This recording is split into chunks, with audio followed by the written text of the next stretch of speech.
Sejumlah pasar tradisional di Kabupaten Tabanan dirancang menggunakan parkir elektronik atau barrier gate. Upaya tersebut merupakan salah satu terobosan yang dilakukan Dinas Perhubungan Kabupaten Tabanan dalam meningkatkan pendapatan asli daerah PAD sekaligus mencegah kebocoran pemasukan dari retribusi penyediaan pelayanan parkir. Kepala Dinas Perhubungan Tabanan Imade Yase mengungkapkan penerapan parkir elektronik nanti akan sama seperti yang sudah tersedia di Pasar Transit Tabanan.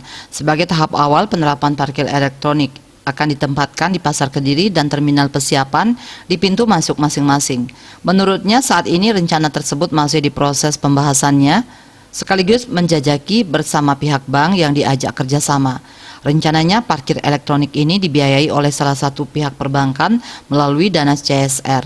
Sebab jika mengandalkan Pemda, dana yang dimiliki saat ini sangat terbatas. Oleh sebab itu, kalangan perbankan dilibatkan untuk diajak bekerja sama.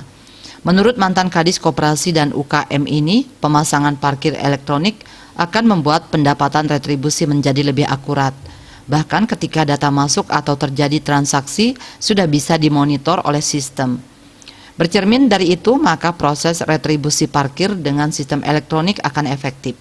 Imade Yase menambahkan, hal ini masih rencana dan memerlukan proses panjang dan bank yang diajak kerjasama sudah menjanjikan dan mau membantu mewujudkannya. Yang diajak kerjasama sudah menjanjikan dan mau